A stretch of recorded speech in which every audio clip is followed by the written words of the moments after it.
ஆண்டவராகிய இயேசு கிறிஸ்துவின் நாமத்தினாலே மீண்டும் இந்த நேற்று நிகழ்ச்சி உங்களை சந்திப்பதில் மிகுந்த சந்தோஷம். ஒரே ஒரு விஷயம் தான் இந்த வாரம் மிக முக்கியமான விஷயம். ஆனால் அதுக்கு பல கோணங்கள் இருக்கு. அதை பற்றி தான் நம்ம இன்னைக்கு பார்க்க போகிறோம். வாங்க நம்ம நேற்று வரைக்குள்ள போகலாம். முதலாவது எந்த விஷயத்தை நம்ம பார்க்க போகிறோம்னு சொல்லிட்டு அதுக்கு பின்னாடி இருக்கிற விஷயங்களை பார்ப்போம். செப்டம்பர் 22, 23, 24 இந்த 3 நாட்கள், குறிப்பாக இந்த 3 நாட்களை குறித்து ஒரு பரபரப்பான பல செய்திகள் இந்த பர்டிகுலர் டேஸை பற்றி போயிட்டே இருக்கு. இது எதை பற்றி அப்படின்னு சொல்லி பார்த்தீங்கன்னு சொன்னால், இந்த 22, 23, 24க்கு முதலாவதாக இம்பார்ட்டன்ஸ் எதுக்கு கொடுத்தாங்க அப்படின்னா, இயேசு வரப்போகிறார் அப்படின்னு சொல்லி. ஒரு சிலர் 23ஆம் தேதி வர்றாருனாங்க, ஒரு சிலர் 22ஆம் தேதி வர்றாருனாங்க.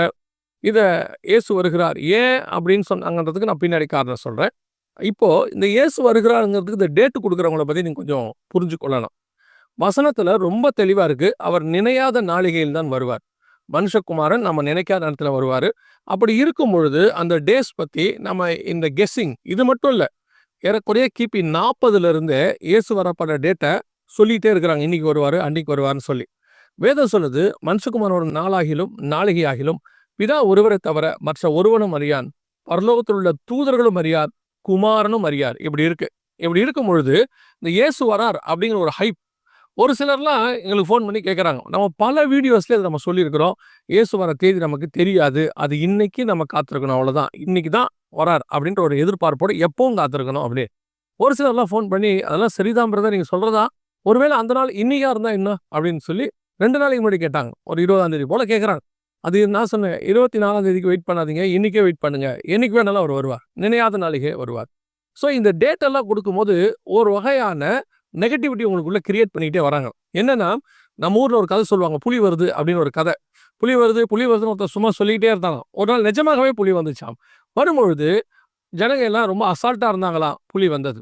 அதே மாதிரி தான் இயேசு வரார்னு இப்படி டேட்டை சொல்ல இதுவும் ஒரு வகையான பிசாசின் தந்திரம். நம்ம நாட்டிலே இருக்காங்க, தமிழ்நாட்டிலே இந்த நாட்கள் சொன்னவங்களாம் இருக்கிறாங்க. இந்த மாதிரிலாம் வருவார், இத்தனாம் தேதி வந்துருவார், கன்ஃபார்மாக வந்துருவார். ஒரு புத்தகத்தில் வாசித்தேன், இயேசுவுக்கு சொல்லாததை பிதா எனக்கு சொன்னார்னு ஒருத்தர் எழுதியிருந்தார். தயவு செய்து விசுவாசிகளுக்கு நான் சொல்லுகிறேன், எக்காரணம் கொண்டும் இதை கண்டு ஏமாறாதிருங்கள். இயேசு வருகிற தேதி இப்போ இல்லை, இனியும் சொல்லுவாங்க, இனி நிறைய சொல்லுவாங்க. ஏன்னு சொன்னால் வருக நெருங்கிற நேரம் பாருங்களேன். இப்போ டேட் பற்றி சொல்லிக்கிட்டே இருப்பாங்க. உங்களுக்கு ஒரு இடத்துல அதை பிசாசு என்ன பண்ணிடுவான்னா, ஒரு அசட்டையை உண்டாக்கிடுவான். போங்கடா, இப்படி தான் நீங்கள் எப்போ பார்த்தாலும் சொல்லிகிட்டே இருக்கிறீங்க அப்படின்னு சொல்லி. தயவு செய்து இந்த நாளை குறித்து, அந்த நாள் பிதாவின் ஆதீனத்துக்குள்ள இருக்கிறது. அது நினையாத நாளிகையில் வரும். அது இரவோ பகலோ மத்தியானமோ எப்போ வேணாலும் வரும். ஒரு இமை பொழுது, ஒரு நிமிஷத்திலே நாம் மறுமைக்கு போகிறோம், அவ்வளோதான். அது எந்த டேட் வேணாலும் வச்சுக்கொள்ளுங்க. அது இந்த டேட்டு தான், அதுக்காக காத்திருக்காதீங்க. நான் என்னைக்கும் காத்திருப்பேன். என் இயேசு வரும்பொழுது நான் அவரோடு கூட போவேன். ஒவ்வொரு நாளும் காத்திருக்க வேண்டும், அவ்வளோதான் இந்த டேட்டு.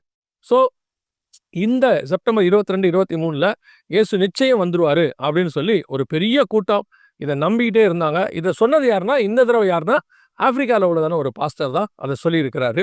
ஆனால் இப்போ அவர் என்ன சொல்ல போகிறாங்க, அதுக்கு ஏதாவது ஒரு காரணம் சொல்லுவாங்க. இதே மாதிரி ஏற்கனவே நம்ம ஊரில் ஒருத்தர் சொல்லி அதுக்கு ஒரு காரணம் சொன்னாங்க. இப்படி சொல்லிகிட்டே இருப்பாங்க. அதனால் தயவு செய்து நம்பாதிருங்கள். இந்த செப்டம்பர் 2025, 22 முதல் 24 வரைக்கும் உள்ள அடுத்த மிக முக்கியமான விஷயம் என்ன, அதை தான் பார்க்க போகிறோம். ரெண்டாவது, இதே டேட்டில் இன்னொரு காரியம் நடக்குச்சு. என்னன்னு கேட்டிங்கன்னா, இஸ்ரேல் தேசத்தில் ரோஸ் அசானா அப்படின்னு சொல்லுவாங்க, நியூ இயர், அவங்களுடைய தான் நியூ இயர். இது லேவியராகமத்தின் புஸ்தகம் 23ஆம் அதிகாரத்தில் 23வது வசனத்துலேருந்து நீங்கள் இதை வாசிக்க முடியும். அதாவது 7ஆம் மாதம் 1ஆம் தேதி இந்த ஓய்வு நாள் அல்லது அந்த மாத பிறப்பை கர்த்தர் கொண்டாட சொல்கிறார். 10 நாள் கொண்டாட சொல்கிறார். இந்த 10 நாள் தான் அவர்களுக்கான இந்த ரோஸ் அசானா என்று சொல்லப்படுகிறது. இது பாபிலோனின் கேப்டிவிட்டியோட வந்தப்பட்டதான ஒரு காரியமாகவும் சொல்லப்படுகிறது. அப்போதான் இந்த நியூ இயராக அவங்க கொண்டாடினாங்க. அதைத்தான் இந்த பண்டிகை நாட்களாக கொண்டாடுறாங்க. அதாவது ஏன்னா அவங்களுக்கு பண்டிகை நாட்களை கர்த்தர் சொல்லிட்டாரு, காரணம் சொல்லலை. ஏன்னா பஸ்கா அடிக்கப்பட்ட காரணம் அவங்களுக்கு தெரியும், எகிப்திலிருந்து விடுதலையானாங்க அப்படின்னு சொல்லி. அடுத்து அவங்களுக்கு இருக்கக்கூடிய பாவ நிவர்த்தி பண்டிகை, அதுக்கப்புறம் இருக்கக்கூடிய முதற் பலனான பண்டிகை, இதனுடைய அர்த்தம் அவங்களுக்கு தெரியாது. ஏன்னா அதுக்கப்புறம் அது நடக்கலை. முதற் பலனான பண்டிகைனா என்னன்னா, ஆண்டவர் சொல்வார், நீங்கள் போய் உங்கள் தேசத்தில் சேர்ந்து முதலாவது வெள்ளாமையை கொண்டு அதில் வரக்கூடியதான ஒரு கதிர்கட்டை கொண்டு வந்து அசைவாட்டணும். இதான் முதற் பலனான பண்டிகை. அவங்க இன்னும் போகவே இல்லை இஸ்ரேல் தேசத்துக்கு. அப்போ வனாந்தரத்தில் இருக்காங்க, அப்போவே இதை கொடுத்துட்டாரு. அதுக்கு தான் சொல்கிறேன், ஒரு பண்டிகை தான் அவங்களுக்கு அப்போ முடிஞ்சிருச்சு. ஸோ வரப்போகிற பண்டிகைகள் எல்லாம் இதுக்கப்புறம் அவங்க செய்ய போகிறதாக இருந்துச்சு. நம்ம ஏன் இந்த பண்டிகை பற்றி பார்க்கணும்னு பார்க்குறீங்களா? கொலோசையருக்கு எழுதும்போது 2ஆம் அதிகாரத்தில் பவுல் சொல்கிறாரு, ஓய்வு நாட்களையும் பண்டிகை நாட்களையும் மாதப்பிறப்பை கொடுத்து அற்பமாய் எண்ணாதிருங்கள், அவைகளின் பொருள் கிறிஸ்துவை பற்றினது அப்படின்னு இருக்கு. ஸோ நம்ம பார்க்குறது இந்த பண்டிகையினுடைய கான்செப்ட் இல்லை, அதுக்கு பின்னாடி இருக்கிற கிறிஸ்துவனுடைய காரியம். இந்த ரோஸ் ஹசானா என்று சொல்லக்கூடிய எக்கால பண்டிகை அல்லது நியூ இயர் அப்படின்னு சொல்லக்கூடிய இது எதை குறிக்கிறது அப்படின்னு சொல்லி பார்த்தீங்கன்னு சொன்னா, இயேசு வரும்போது எக்காலம் ஊதுவாங்க. அதற்கு பிறகு 7 வருஷம் உபத்திரவ காலம் இருக்கு இல்லையா? அதற்கு பிறகு பார்த்தீங்கன்னா, அந்த 7 வருஷம் உபத்திரவ காலம் தான் தெரிந்து கொள்ளப்பட்டவர்களின் நிமித்தம் குறைக்கப்படும். அது 7 வருஷமாக மாறும். ஏன்னா 10 நாள் கொண்டாட சொன்னார் ஆண்டவர். 10 நாள்னா 10 வருஷம். ஆனா அது 7 வருஷமாக மாறுகிறது. அது மட்டுமல்ல, அதுக்கு பிறகு சுக்கோத் கூடார பண்டிகை வருகிறது. அதன் 1000 வருஷ அரசாட்சி. இப்படி வேத வல்லுநர்கள் சொல்லுகிறாங்க. ஸோ இப்படி இருக்கும் பொழுது இந்த நாள் செப்டம்பர் 22, 23 இந்த வருஷம் பார்த்தீங்கன்னு சொன்னா, இந்த எக்கால பண்டிகை வருகிறது. ஏற்கனவே இயேசு வராங்கிற கான்செப்ட்டுக்கு என்ன காரணம்னு கேட்டீங்கன்னா, இந்த எக்கால பண்டிகை ஊதும்போது நமக்கு எல்லாருக்கும் தெரியும் இல்லையா? 1 தெசலோனிக்கேயர் 4, 16, 17, 1 கொரிந்தியர் 15, 51 இருக்கு இல்லையா? கடைசி எக்காலம் தொனிக்கும் பொழுது, அப்புறம் கர்த்தர் தாமே ஆரவார சத்தத்தோடும், பிரதான தூதனுடைய சத்தத்தோடும், தேவ எக்காலத்தோடும் அப்படின்னு இருக்கு இல்லையா? ஸோ இந்த எக்கால பண்டிகையோட அதை கம்பேர் பண்ணிக்கிட்டாங்க. கம்பேர் பண்ணிட்டு இந்த நாள்ல தான் அவர் வரப்போறாரு அப்படின்னு சொல்லிட்டு இஸ்ரவேலுடையதான அந்த பண்டிகை விமர்சையாய் கொண்டாடப்பட்டது. இஸ்ரவேலர்கள் கொண்டாடுறது இயேசு வருகைக்காக அல்ல. அவங்க பாபிலோன் கேப்டிவிட்டிலேருந்து விடுதலை ஆனதுக்காக தான் அந்த ரோஸ் ஹஷானாவை கொண்டாடுறாங்க. ஆனால் நாம அதோட கூட லிங்க் பண்ணிக்கிட்டோம். இந்த வருகையை அதோட கூட சேர்த்துக்கிட்டோம். ஸோ இந்த எக்கால பண்டிகை ஊதும் போது தான் வருகை வரும் அப்படின்னு ஒரு சிலர் நினச்சிட்டு இருக்கிறாங்க. அதுவும் இவங்களுடைய அப்படின்னு பார்த்தா அந்த டேட் தெரிஞ்சிடும் இல்லையா? இப்போ 2026க்கு எப்போன்ட்டு அவங்க டேட் கொடுத்துட்டாங்க எக்கால பண்டிகை. அப்போ அடுத்த கூட்டம் அடுத்த வரும்போது இதே மாதிரி ஒன்று சொல்லுவாங்க உங்களுக்கு. இத்தனை தேதி இயேசு வருவார். ஏன்னா அன்னைக்கு ஒரு எக்கால பண்டிகை வரும். ஸோ எக்கால பண்டிகையினுடைய காரியம் நடைபெற்றதுனால அன்னைக்கு இவங்க விசேஷமாக கொண்டாடுறாங்க. இஸ்ரவேலர்களை பொறுத்த வரைக்கும் அந்த 7 பண்டிகையில் அவங்களுக்கு கான்செப்ட் இருக்கு. அவங்க ஏதோ ஒரு காரியத்தை ஆண்டவர் அவங்க வச்சிருக்கிறார். கணக்கு இருக்கு. ஏன்னா அவங்களுக்கு வந்துட்டு இது முடிஞ்சிருச்சு. பஸ்கா முடிஞ்சிருச்சு. பாவ நிவர்த்தி பண்டிகை முடிஞ்சிருச்சு. அடுத்து முதற்பலனான பண்டிகை. ஆனால் முதற்பலனான பண்டிகை பார்த்தீங்கன்னா உடனே முடியறது கிடையாது. அது கிறிஸ்து தான் முதற்பலனானவர். அதில் ஆரம்பிக்குது.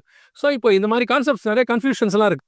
இதை வச்சுக்கிட்டு ஒரு கூட்டம் வராருங்கிறதையும் சொல்லுது. ஸோ அந்த 22, 23, 24 தான் இஸ்ரவேலுடைய நியூ இயர், அதாவது ரோஸ் ஹஷானா நடைபெற்றது.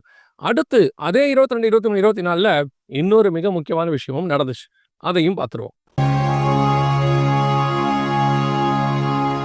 இது என்ன அப்படின்னு சொல்லி பார்த்தீங்கன்னு சொன்னா, நியூயார்க்ல யுஎன் கவுன்சில், மிக முக்கியமான கவுன்சில், கிரேட் கவுன்சில்னு சொல்லுவாங்க. இவங்க எல்லாரும் ஒன்றாக கூடி மிக முக்கியமான ஒரு முடிவு எடுக்கிறாங்க. எதை பத்தி முடிவு எடுக்கிறாங்கன்னா, இதுவும் இஸ்ரவேல் சம்பந்தப்பட்டது தான். என்னன்னு சொன்னா, பாலஸ்தீனத்தை தனி நாடாக அங்கீகரித்தல் அப்படின்னு சொல்லி. இந்த தனி நாடாக அங்கீகரிக்கிறது அப்படிங்கிற கான்செப்டை அமெரிக்காவும் எதிர்க்குது, இஸ்ரேல் எதிர்க்குது, இன்னொரு 6 நாடுகள் எதிர்க்குது. ஏறக்குறைய 150 நாடுகள் மேல இதை ஆதரிக்கிறது. இந்த பாலஸ்தீனத்துக்கு தனி நாடுனா என்ன அப்படின்னு சொல்லி பார்த்தீங்கன்னா, அது ஒரு வரலாறு இருக்கு, பெரிய வரலாறு. அது உங்களுக்கு புரியும்படி ஒரு 2 நிமிஷத்துல சொல்லணும் அப்படின்னா, 1948ல இஸ்ரவேலுக்கும் சுற்றி உள்ள அரபு நாடுகளுக்கும் சண்டை நடந்துச்சு. அப்போ இஸ்ரவேலுடைய பிரதமர் பென் குரியனாக இருந்தவர், இந்த சண்டையை உள்ள இருக்கிற அரேபியர்கள், யூதர்கள் இணைந்து நம்ம செய்வோம், முடிஞ்ச பிறகு நமக்குள்ள இருக்கிற பேச்சுவார்த்தையில எல்லாத்தையும் தீர்த்து கொள்ளலாம்னு சொன்னார். அப்பொழுது உள்ள இருந்த அரபியர்கள், பாலஸ்தீனர்கள், சுற்றி இருக்கிற 7 அரபு நாடுகளை மட்டும் அவங்களோட நம்பி அவங்க எல்லாம் அவங்க எல்லையில வெளியே போனாங்க. யுத்தம் ஆரம்பிச்சது. ஏறக்குறைய 2 வருஷம் நடந்துச்சு. அப்படி வெளியே போன பிறகு இந்த யுத்தத்தினுடைய உச்சத்துல இஸ்ரவேல் ஜெயிச்சிச்சு. அந்த 5, 6 நாடுகளையும் ஜெயிச்சுது. அப்படி முடிச்ச பிறகு பென் குரியன் என்ன சொன்னார்னா, இந்த எல்லைகள் எல்லாம் மூடிடுங்க, வெளியே போன பாலஸ்தீனர்கள் யாரும் உள்ளே வரக்கூடாது, நாம அவ்வளோ சொல்லியும் ஆபத்துல நம்மளை விட்டுட்டு போயிட்டாங்க அப்படின்னு சொன்னார். இன்னை வரைக்கும் டேவிட் பென் குரியன் கிட்ட எத்தனையோ தடவை அவர் பிரதமராக இருக்கும்போது கேட்டாங்க, திருப்பி அவங்கள அனுமதிங்க, அவங்க செஞ்ச தப்பு தான் அப்படின்னு சொல்லி கேட்டாங்க. ஆனா பென் குரியன் அனுமதிக்க மாட்டேன்னு சொல்லிட்டாரு. இது அவருடைய வாழ்க்கையில ஒரு கரும்புள்ளியாகவே பார்க்கப்படுகிறது. யாருக்கு? டேவிட் பென் குரியனுக்கு. ஆனால் அவர் சொன்னது என்னன்னா, எங்களை ஆபத்தை நீங்க விட்டுட்டு போயிட்டீங்க இல்லையா அப்படின்னு சொல்லி. ஏன்னா அப்படி அவங்க வெளியே போனதோ ஒரு வனாந்தரத்துக்குள்ள அவங்க குடியிருந்தாங்க. இந்த 70, 75 வருஷமாக அந்த வனாந்தரத்தில் இருக்கிற அவங்களுக்கு பல நாடுகள் உதவி செய்து, குறிப்பாக இஸ்ரவேல். அவங்க தான் அவங்களுக்கு கரண்ட்டு, வேலைவாய்ப்பு எல்லாமே கொடுத்துட்டு இருக்காங்க.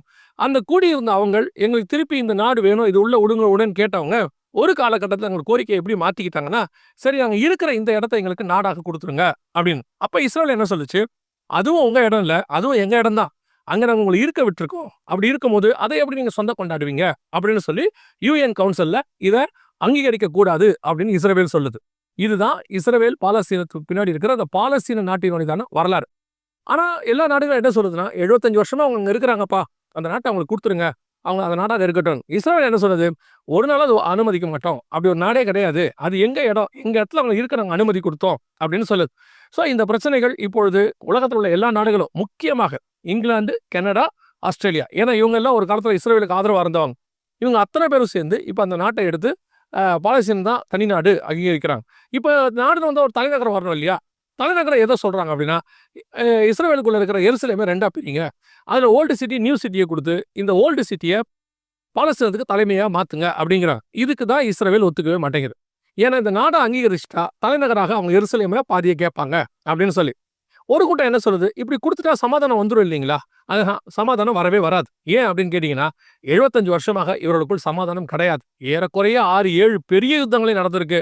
அது இல்லாம நிறைய தாக்குதல்கள், எத்தனையோ காரியங்கள் இருக்கு. அப்படி இருக்கும்போது இப்ப கூட 2023 ஹமாஸ் யுத்தம் நடந்துச்சு இல்லையா? இப்படி இருக்கும்போது சமாதானம் வராது. ஸோ இதுக்கு தீர்வு இது அல்ல, இதுக்கு தீர்வு வேறு. அப்படி இருக்கும் பொழுது இவங்க எல்லாரும் சேர்ந்து ஒரு டெம்பரவரியாக ஒரு தீர்வு கொடுக்கறதுக்காக முடிவு பண்றாங்க. கேட்டா சொல்றாங்க அது பர்மனன்ட் ஆகாது. இன்னும் ரத்த கலரியாக தான் மாறும். இன்னும் யுத்தம் அதிகரிக்கும். பக்கத்து நாட்டில் இருக்கும் போதே சண்டை வரும்போது ஒரே பட்டணத்துக்குள்ள 2 பேர் இருந்தாங்கன்னா என்ன ஆகும் பாருங்க. அதுக்கப்புறம் இவங்க என்ன சொல்றாங்கன்னா, யுஎன்னுடைய ஒரு ராணுவத்தை அங்கே நிறுத்திடுவாங்கிறாங்க. யுஎன் ராணுவம் நின்று பல இடங்களில் ஃபெயிலியர் ஆனதையும் நம்ம பார்த்துருக்கிறோம். ஸோ இது அங்கே போய் முடியாது. இந்த செப்டம்பர் 22, 23, 24 தான் இந்த காரியங்கள் எல்லாம் நியூயார்க்கில் அலசி ஆராயப்பட்டது. ஆனால் முடிவு நிச்சயமாக இப்படி இருக்க போகிறதில்லை. கடைசியாய் ஒரு காரியத்தை நாம் பார்த்துவிட்டு முடிக்க போகிறோம். இந்த நேற்று வரையில இதுவரைக்கும் இந்த செப்டம்பர் 23, 24 இந்த காரியங்களை குறித்து தான் பார்த்துருக்கிறோம். இது சம்பந்தம் இல்லாமல் இன்னும் ஒரு விஷயம் நம்ம ஏற்கனவே சொன்னது தான். ஆனால் அதோடைய அப்டேட்டை நம்ம பார்த்துட்டு முடிச்சிட போகிறோம். என்ன அப்படின்னு கேட்டிங்கன்னா, அல்பேனியா நாட்டில் ஏற்கனவே பிரைம் மினிஸ்டர் என்ன பண்ணாரு, ஒரு ஏஐ டெக்னாலஜி உதவியோடு இருக்கக்கூடியதான ஒரு தியாலா அப்படின்னு சொல்லக்கூடியதான ஒரு ஏஐயை மினிஸ்டராக மாற்ற போகிறோம் அப்படின்னு சொன்னார். அதனுடைய இம்ப்ளிமெண்ட்டாக இந்த செப்டம்பர் மாதத்தில் அதையும் செஞ்சுட்டார். ஆர்டின் பண்ணிட்டார். மினிஸ்டர், அதாவது மந்திரியாக பதவி ஏற்றுட்டாங்க அந்த அம்மா. இப்போ அவர் என்ன பண்ணாரா, முழுசுமாக நான் இப்படி மாற்ற போகிறேன், அதோடைய முதல் முயற்சி தான் இது. என்ன இப்போ இந்த அம்மாவை மாற்றின உடனே மிகப்பெரியதான எதிர்ப்பு அங்கே கிளம்பிருச்சு. பார்லிமெண்ட்டில் அவருக்கு எதிராக அவங்க ஜனங்களே எழுப்பிட்டாங்க. எல்லாரும் பேப்பரை தூக்கி அடித்து எல்லாம் பண்ணி அவங்க என்ன சொல்கிறாங்கன்னா, இந்த கதை வேண்டாம், நம்ம மனுஷனுக்கு தான் அது பார்லிமெண்ட், மனுஷன் தான் ஆளுகை செய்யணும். இது என்ன ஆகும் அப்படின்னு கேட்டிங்கன்னா, இப்போ ஒரு மந்திரி வராங்க, அவர் வந்து ஒரு கேபினெட்டே அப்படி ஆக்கணுங்கிறார். அவர் சொல்கிறதுக்கு ஒரு காரணம் இருக்குது. என்னன்னு கேட்டால், பாகுபாடு பார்க்காது. அதாவது ஏற்றத்தாழ்வு, நிறம், கருப்பு சிவப்பு, அப்புறம் பணக்காரன் ஏழை, அப்புறம் இந்த ஜாதி அந்த ஜாதி, அது எதுவுமே பார்க்காது, எல்லாருக்கும் பொதுவாக இருக்கும். இது ஒரு ஃபர்ஸ்ட் பாயிண்ட், நல்ல பாயிண்ட் அவர் சொல்லக்கூடியது. 2வது பாயிண்ட் அவர் என்ன சொல்ல வராரு அப்படின்னு கேட்டீங்கன்னு சொன்னால், இதுகிட்ட நம்ம கொடுத்துட்டோம்னா இது லஞ்சம் வாங்காது. ஸோ லஞ்சம் வாங்குற அந்த அந்த கான்செப்டே ஒழிஞ்சிரும் அப்படிங்கிறார். இதுவும் பாசிட்டிவான பாயிண்ட். ஆனால் மிஷின் மனிதனை ஆளுகை செய்ய ஆரம்பித்தா என்ன ஆகும் பாருங்களேன். இங்கே இருதயம்னு ஒன்று இருக்குது, அதுதான் இங்கே ரொம்ப இம்பார்ட்டன்ட். மனுஷனுக்கு நீதிபதி தீர்ப்பு கொடுக்கும்பொழுது கூட வெறும் சட்டத்தை வந்து பார்த்தாலும் அவருடைய இருதயம்னு ஒன்று இருக்குது, அதன் அடிப்படை மனசாட்சின்னு ஒன்று இருக்கு இல்லையா? ஆனால் இதுக்கு அது இருக்காது இல்லை. ஸோ அது வந்து மனுஷனை கொடூரங்களை நடத்த தொடங்கும். ஒரு நாள் இப்போ இருக்க மினிஸ்டர்ஸ் எல்லாமே ஏஐயா மாறிட்டாங்கன்னு வச்சுக்கோங்களேன். ஒரு பிரைம் மினிஸ்டர் அடுத்து ஏஐயா மாறுவார். இதை தான் நம்ம சொல்லிக்கிட்டே இருக்கோம் ரொம்ப நாளாக. ஏஐயா மாறுவார். அப்போ என்ன ஆகும் பாருங்க, டோட்டல் ஏஐ கேபினெட்டு ஒரு மனுஷ குரூப்பை, ஒரு நாட்டை ஆளும். அந்த நாடு எப்படி இருக்கும்? டிக்டேட்டர்ஷிப், மிகப்பெரிய சர்வாதிகாரமாக இருக்கும். ஸோ அதை வேணான்னு தான் இப்போ இவங்க எல்லாருமே தடுக்கிறாங்க. ஆனால் இதுதான் நடக்கும் பின்னாடி. இது எல்லா நாடுகளும் அக்செப்ட் பண்ணும். ஒரு செல்ஃபோன் வரும்போது லக்ஸூரியாக வந்தது, இன்னைக்கு செல்ஃபோன் எப்படி அத்தியாவசியமாக மாறி மனுஷ வாழ்க்கையை ஆளுகை செய்கிறது. அதே மாதிரி தான் ஏஐ டெக்னாலஜியும் ஒரு நாள் மனுஷனை அது ஆளுகை செய்யும்.